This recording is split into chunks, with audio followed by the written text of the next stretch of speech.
దేవునికి స్తోత్రం.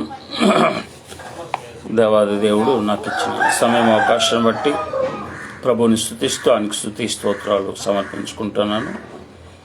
ప్రభు పేరిట అందరికీ శుభములు తెలియజేస్తూ ఉన్నాను. ప్రియులారా, ఈరోజు బైబిల్లోంచి ఒక అంశాన్ని ఆలోచన చేద్దాం. దైవ ప్రేమ మనుషుల ప్రేమ అనేది ఉంది, దైవ ప్రేమ అనేది కూడా ఉంది. అంటే బైబిల్లో దైవ ప్రేమ, మనుషుల ప్రేమ గురించి మనం చెప్పవసరం లేదు. ఏమంటే బైబిల్లో దేవుని ప్రేమ ఎలా ఉందో కొన్ని విషయాలు ఆలోచన చేద్దాం. గలతీయులకు రాసిన పత్రిక 5:22లో ఆత్మఫలం ఏమనగా ప్రేమ. ఇక్కడ చూస్తే ఆత్మ అంటే పరిశుద్ధాత్మను కలిగి ఉన్న వ్యక్తిలో కనబడే క్రియలే ఆత్మఫలము. ఏమండి, అందులో ప్రేమ కూడా ఉంది.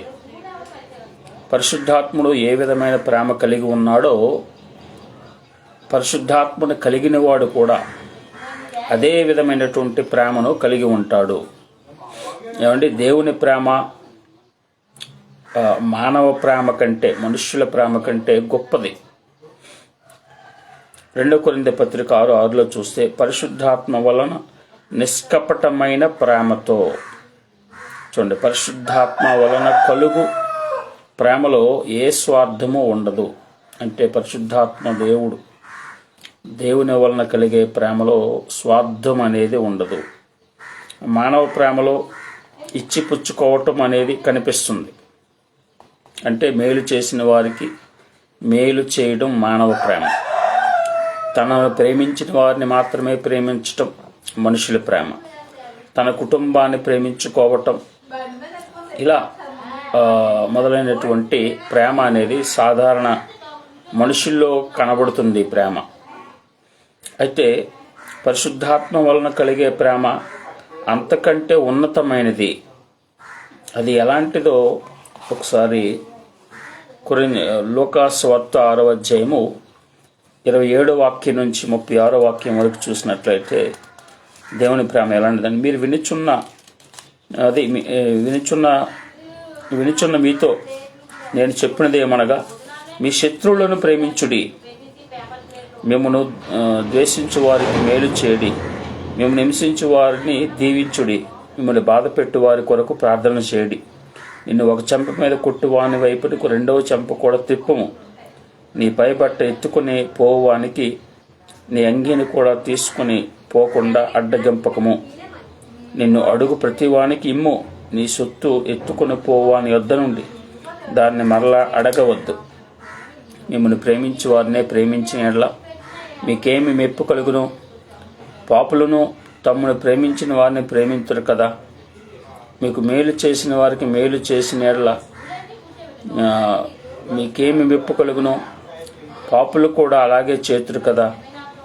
మీరు ఎవరి యొద్ద పుచ్చుకున్న వాళ్ళని నిరీక్షించరో వారికి అప్పు ఇచ్చిన యెడల మీకేమి మెప్పు కలుగును? పాపులను తాము ఇచ్చినంత మళ్ళా పుచ్చుకున్న వాళ్ళని పాపులకు అప్పు ఇచ్చెదరు కదా. మీరైతే ఎట్టివారిని గురించి నిరాశ చేసుకొనక మీ శత్రువులను ప్రేమించుడి, మేలు చేయడి, అప్పు ఇయుడి. అప్పుడు మీ ఫలము గొప్పదై ఉండును, మీరు సర్వోన్నతుని కుమారులై ఉందురు. ఆయన కృతజ్ఞత లేని వారి ఎడలను దుష్టుల ఎడలను ఉపకారినై ఉన్నాడు. కాబట్టి మీ తండ్రి కనికరము గలవారైనట్లు మీరును కనికరము గలవారై ఉండుడి. జాగ్రత్తగా గమనిస్తే ప్రియులారా, ఇక్కడ మానవ ప్రేమకు దేవుని ప్రేమకు మధ్య ఉన్నటువంటి డిఫరెన్స్, ఆ తేడా ఈ వాక్యంలో మనకు కనిపిస్తుంది. సో ప్రత్యుపకారము ఆశించి, అంటే ఉపకారం చేసేవారికి మాత్రమే, నాకు ఎవరైతే ఉపకారం చేస్తారో వారికే నేను ఉపకారం చేస్తాను అన్నట్టుగా ప్రత్యుపకారం ఆశించి మానవుడు ఉపకారం చేస్తాడు. ఏమండి, సో తీర్చగలిగిన వారికే అప్పు ఇస్తాడు మనిషి. అయితే దైవ ప్రేమ ఇంతకన్నా ఉన్నతమైనది. ఏ విధమైనటువంటి స్వార్థము, స్వప్రయోజనము ఆశించకుండా సహాయం చేస్తుంది దైవ ప్రేమ. ఏ విధమైన షరతులు లేకుండా ప్రేమించడమే లక్ష్యముగా ఉండేదే దేవుని ప్రేమ. ప్రకృతి వనరులు అన్నీ అందరికీ సమానంగా ఇవ్వబడ్డాయి. గాలి దేవుడు అందరికీ సమానంగా ఇచ్చాడు. నీరు, వెలుతురు, పంటలు, ఖనిజాలు, భూమి, ఇవన్నీ కూడా మంచి చెడు అనే తారతమ్యం లేకుండా అందరికీ దేవుడు ఇచ్చాడు. ఏమంటే దేవుని ప్రేమ స్వప్రయోజనం ఆశించదు. ఏమండి, అది సార్వత్రికమైనది. శత్రువులను శత్రువులను కూడా సహించేటంత గొప్పది. శత్రువులను సహితము ప్రేమించగలిగేది దేవుని ప్రేమ. ఏమంటే మనమందరము పాపము చేత దేవునికి శత్రువులమై ఉన్నప్పుడు కూడా ఆయన మనల్ని ప్రేమించాడు అనే విషయం. మన పాపము చేసి ఆయనకి విరోధులుగా మారిపోయిన పరిస్థితుల్లో కూడా దేవుడు మనల్ని ప్రేమిస్తున్నాడు. మానవునిగా భూమి మీదకు వచ్చి మనందరి పాప శిక్షను సిలువలో భరించి హింసించబడినవాడు మన దేవుడు, మన ప్రభు అయిన యేసుక్రీస్తు వారు. తనను చంపుతున్న వారిని సహితము క్షమించమని మరి ప్రార్థించినటువంటి కరుణామయుడు ప్రభువైన యేసుక్రీస్తు వారు. సో ఆత్మ ఫలాల్లో చెప్పబడినటువంటి ప్రేమ అలాంటిదే అనే విషయం మనము తెలుసుకోవాలి. సో ఆత్మపూర్ణుడైనటువంటి భక్తుడు తనను చంపుతున్న వారిని సహితం క్షమించి ఈ నేరం వారి మీద మోపవద్దని యేసుప్రభు వారికి ప్రార్థన చేశాడు స్తెఫను భక్తుడు. ఎంత గొప్ప ప్రేమ! ఏమంటే ఆత్మఫలాల్లో చెప్పబడిన ప్రేమ, శపించిన వారిని దీవించే ప్రేమ, బాధించు వారి మేలు కొరకు ప్రార్థించే ప్రేమ. అలాంటి ప్రేమ మానవులకు సహజంగా ఉండదు, మనిషికి ఉండదు. కనుకనే పరిశుద్ధాత్మను పొందుకోవాలి. సో అప్పుడే దైవ సంబంధమైనటువంటి ప్రేమ మన స్వభావాన్ని మారుస్తుంది. ఇంకా ఆత్మ సంబంధమైనటువంటి ప్రేమకు ఉన్నటువంటి లక్షణాలు ఏంటి అని మనం ఆలోచన చేసినట్లయితే మరొక వచనాన్ని చూద్దాం. 1 కొరింథీ పత్రిక 13వ అధ్యాయము 1-7 వచనాలు చూస్తే, మనుషుల భాషలతోనూ దేవదూతల భాషలతో నేను మాట్లాడినను ప్రేమ లేనివాడనైతే మ్రోగిడి కొంచెనో గనగనలాడు తాళమున ఇందును. ప్రవచించు కృపావరము కలిగి మర్మములన్నీయు జ్ఞానవంతు ఎరిగిన వాడనైనను కొండలో పెకలించు పరిపూర్ణ విశ్వాసం గలవాడనైనను ప్రేమ లేని వాడనైతే నేను వ్యర్థుడను. బేదల పోషణ కొరకు నా ఆస్తి ఇచ్చినను కాల్చబడుటకు నా శరీరం అప్పగించను. ప్రేమ లేనివాడనైతే నాకు ప్రయోజనం ఏమీ లేదు. ప్రేమ దీర్ఘకాలము సహించును, దయ చూపించును. ప్రేమ మత్సరపడదు, ప్రేమ డంబముగా ప్రవర్తింపదు, అది ఉప్పొంగదు, అమర్యాదగా నడవదు, స్వప్రయోజనం చూచుకొనదు, త్వరగా కోపపడదు, అపకారం మనసులో ఉంచుకొనదు, దుర్నీతి విషయమై సంతోషపడక సత్యమునందు సంతోషించును. అన్నింటినీ తాలుకొన్ను, అన్నింటినీ నమ్మును, అన్నింటినీ నిరీక్షించును, అన్నింటినీ ఓర్చును. సో ఇక్కడ రాబడినటువంటి ప్రేమ ఏమండి, ప్రేమ కోసమే ఆత్మవరాలు ఇవ్వబడ్డాయి. ప్రేమ లేకుండా ఆత్మవరాలను వాడటం అనేది నిష్ప్రయోజనము అని మనకి వాక్యం తెలియచేస్తుంది. ఎదుటి వ్యక్తికి మేలు చెయ్యని జ్ఞానం, ప్రవచనవరము ఇవన్నీ వ్యర్థమవుతాయి. అలాగే కొండలను పెకలించగలిగిన పరిపూర్ణ విశ్వాసము ఇతరులకు ఉపయోగపడకపోతే అది వ్యర్థమవుతుందని ఇక్కడ వాక్యం తెలియచేస్తుంది. నేను ఉపవాసం ఉండి విశ్వాసంతో ప్రార్థిస్తే దేవుడు నాకు మేలు చేశాడని చాలామంది సాక్ష్యాలు మనం వింటూ ఉంటాం. మంచిదే, కానీ ఇతరుల మేలు కోసం మనం ఎప్పుడైనా ఉపవాసంతో కన్నీటి ప్రార్థన చేశామా? అలాంటి సాక్ష్యం చెప్పామా? ఏమంటే అలాంటి సాక్ష్యం ఎవరు చెప్పగలరు? దైవ ప్రేమ కలిగిన వారు చెప్పగలుగుతారు. ఇతరుల మేలు కోసం, ఇతరుల రక్షణ కోసం, ఇతరుల కష్టాల నుంచి వారు విడిపించబడటం కోసం నేను ఉపవాసం ఉండి కన్నీటి ప్రార్థన చేశాను అని ఎవరైతే చెప్పగలుగుతారో వాళ్ళు దేవుని ప్రేమ ఉంది. సో పిల్లరా, అలాంటి సాక్ష్యాలు మనకు ఎంత అవసరం. మన విశ్వాసంలో ప్రేమ ఉందన్నప్పుడు అర్థమవుతుంది. సో దేవుని వలన మనం పొందుకున్నవన్నీ మనతో పాటుగా ఇతరులకు కూడా ప్రయోజనకరంగా ఉండాలి. ఏమంటే దేవుని వల్ల మనం ఏ పొందుకున్న ఇతరులకు కూడా, మనతో పాటు ఇతరులకు కూడా ఉపయోగకరంగా ఉండాలి. ఫిలిప్పీయులకు రాసినటువంటి పత్రిక 2వ అధ్యాయము 4వ వచనం చూద్దాం. మీలో ప్రతివాడు తన స్వకార్యములను మాత్రమే కాక ఇతరుల కార్యములను కూడా చూడవలెను. క్రీస్తు యేసుకు కలిగిన ఈ మనస్సు మీరునూ కలిగి ఉండండి. చూడండి ఇక్కడ ఏమంటే మరో వ్యక్తికి మేలు చేయడమే ప్రేమ. మన విశ్వాసం ఇతరులకు కూడా మేలు చేసేదిగా ఉండాలి. ఏమంటే మన ప్రార్థన అంశాలలో ఇతరులను గురించి ప్రస్తావన కూడా, ఇతరుల గురించి ప్రార్థించేవారిగా ఉండాలి. ఇతరుల గురించి ప్రస్తావన ఉండాలి. ఎదుటి వ్యక్తికి మేలు జరుగుతుందనే భావనతో కాకుండా నాకు పేరు ప్రతిష్టలు రావాలి అనే అతిశయంతో ఎన్ని త్యాగాలు చేసినా సరే అది వ్యర్థమవుతుంది పిల్లరా. సో ఎదుటి వ్యక్తికి మేలు కలగాలనే దాంతో మన త్యాగం ఉండాలి. అంతేకాని తప్ప మన స్వార్థం కోసం త్యాగాలు ఏమండి. సో పిల్లరా, ప్రేమ దీర్ఘకాలం సహించును అని మనకి ఇక్కడ రాయబడింది. అదే ఆత్మఫలాల్లో చెప్పబడింది. ఏమండి, దీర్ఘకాలము. సో పిల్లరా, ఆత్మఫలాల్లో మొదటిది ప్రేమ. సత్యం విషయమై సంతోషించును అని వాక్యం రాయబడింది. అంటే ఆత్మఫలాల్లో ఏముంది? సంతోషం ఉంది.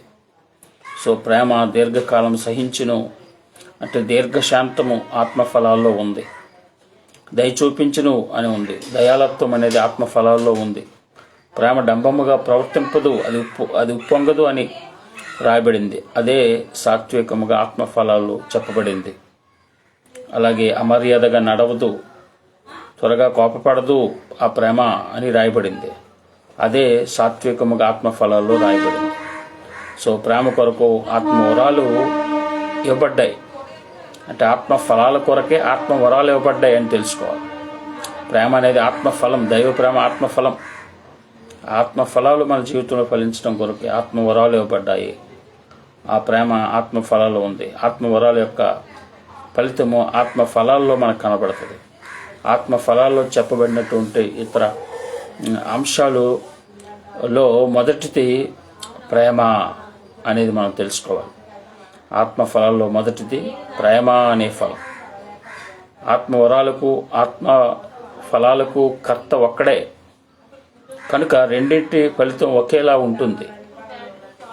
సో ప్రియులారా, అయితే అన్ని ఆజ్ఞల్లో అంతర్గతంగా ప్రేమ అనేది ఉంది అని మనము బైబిల్ బట్టి తెలుసుకోవాలి.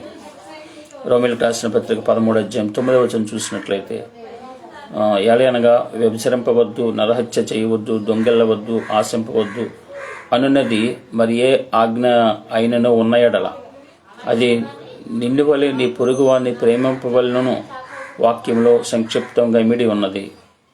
మానవులందరూ ఒకరి పట్ల ఒకరు ప్రేమ కలిగి ఉండాలనే దేవుడు చక్కని ఆజ్ఞను జారీ చేశాడు. పొరుగువాన్ని ప్రేమించేవాడు పొరుగువాన్ని ప్రేమించలేనివాడు, అంటే పొరుగువాన్ని ప్రేమిస్తే ఎవరినైనా హత్య చేస్తారా? పొరుగువాన్ని ప్రేమించిన వాడే హత్య చేస్తాడు. పొరుగువాన్ని ప్రేమించలేని వాడే ఎదుటివాడిని మోసం చేస్తాడు. పొరుగువాన్ని ప్రేమించిన వాడే ఏమంటే భార్యతో లేదా భర్తతో వ్యభిచారమైన కార్యక్రమాలు చేస్తారు. సో ప్రియులారా, తన భార్యతో ఎలాగో అంటే సో ప్రియులారా వ్యభిచారం చేస్తున్నాడంటే ఇది వారి మీద ప్రేమ లేదు. అంటే పొరుగువాని భార్యతో వ్యభిచారం చేస్తున్నాడంటే వాడికి ప్రేమ లేదు. పొరుగు వాడి మీద ప్రేమ లేదు. పొరుగువాని భర్తతో వ్యభిచారం చేస్తుందంటే ఆమె తన భార్య, ఆ వ్యక్తి యొక్క భార్య మీద వ్యభిచారం చేసి ఆమెకి ప్రేమ లేదు, దైవ ప్రేమ లేదు. సో ప్రియులారా, సమాజం నాశనం అవడానికి గల కారణము ప్రేమ లేకపోవడమే. ప్రేమ లేకపోవడానికి గల కారణము వారిలో ఆత్మ లేకపోవడం. ఆత్మ లేని వారిలో దైవ ప్రేమ ఉండదు. దైవ ప్రేమ లేని వారు అన్ని రకాల పాపాలు చేస్తూ ఉంటారు. దైవ ప్రేమ లేనివారు ఈరోజు ఎంతమంది బాగా బోధిస్తున్నారు, కానీ వ్యభిచారాలు, దొంగతనాలు ఎందుకు చేస్తున్నారు, మోసాలు ఎందుకు చేస్తున్నారు? వారిలో ఫలం లేదా? ప్రేమ అనే ఆత్మఫలం లేనివారు, ఎన్ని ఆత్మవరాలు ఉన్నవారు వ్యర్థులే. సో ప్రియులారా, అలాగే పొరుగు వారిని మనం ప్రేమించడంలో నిత్య జీవానికి సంబంధించినటువంటి చింతన కూడా కలిగి ఉండాలి. ఏమంటే మొదటి యోహానుగా రాసిన మొదటి పత్రిక 3వ అధ్యాయం 16వ వచనం చూస్తే, ఆయన మన నిమిత్తము తన ప్రాణం పెట్టిన గనుక దీనివల్ల ప్రేమ ఎట్టిదని తెలుసుకొనిచున్నాము. మనము కూడా సహోదరుల నిమిత్తము మన ప్రాణం పెట్ట బొద్దులమై ఉన్నాము. మానవుల ఆత్మరక్షణ కొరకే యేసుక్రీస్తు తన ప్రాణం పెట్టాడు. ఏమండి, ఇది కొలవలేనంత ప్రేమ. పాపాత్ములమైన మానవుల కొరకు మానవునిగా వచ్చి మన కొరకు తన రక్తాన్ని చిందించాడు. ఆయన ప్రేమ మనకు నిత్య జీవాన్ని ఇస్తుంది. యేసు ప్రేమ మనకు శాశ్వతమైనటువంటి మేలు చేసేది. ఈ ప్రేమను పొందుకున్న మనము ఈ ప్రేమను అనేకులకు చేరవేయాలి. ఇతరులను రక్షణలోకి తీసుకొని రావడానికి కూడా మనం రక్షించబడ్డామనే విషయం తెలుసుకోవాలి. సో అనేకులైన భక్తులు ఎన్నో హింసలు అనుభవించి సువార్తను ప్రకటించారు. కొందరు సువార్త కొరకు హతసాక్షులయ్యారు. అందుకే క్రీస్తు రాజ్యము విస్తరిస్తుంది. పొరుగువారిపై ప్రేమను కలిగిన వాడు ఏదో ఒక విధంగా వారికి సువార్త ప్రకటిస్తూ ఉంటాడు. అగ్నిలో నుండి కొందరినైనా బయటకు లాగగలిగేదే దేవుని ప్రేమ. ఏమంటే మనలో ఉన్నట్లే. ఏమంటే అగ్నిలోంచి నరకానికి వెళ్ళిపోతున్న వారిని ఏదో రకంగా ఆ యొక్క నరక అగ్నిలోంచి లాగినట్లయితే, అగ్నిలోకి వెళ్లకుండా దేవునిలోనికి తీసుకుని వచ్చినట్లయితే వారు దేవుని ప్రేమ ఉన్నట్లే. సో ఆత్మఫలాలు చెప్పండి ప్రేమ సువార్తకు మనల్ని పురుగొలుపుతుంది. ఏమండి, సో ప్రియులారా, ఆత్మఫలాలు చెప్పండి ప్రేమ చాలా ఉన్నతమైనది, దైవికమైనది. అది ప్రత్యేకమైన ప్రేమ. పరుల ప్రయోజనం కొరకు ప్రాణం పెట్టే ప్రేమ, శత్రువులను సహితము ప్రేమించే ప్రేమ, హింసిస్తున్న వారి కొరకు ప్రార్థన చేసే ప్రేమ, కొందరినైనా నిత్య జీవానికి తీసుకువెళ్ళే ప్రేమ. అలాంటి దైవ ప్రేమ పరిశుద్ధాత్మ కలిగిన వారు కలిగి ఉంటారు. పరిశుద్ధాత్మ ఎవరిలో ఉంటారో వారు అలాంటి ప్రేమను కలిగి ఉంటారు. సో ఆ విధంగా అలాంటి ప్రేమ పరిశుద్ధాత్మ దేవుడు మన అందరికి దయచేసి దీవించునుగాక. ఆమేన్.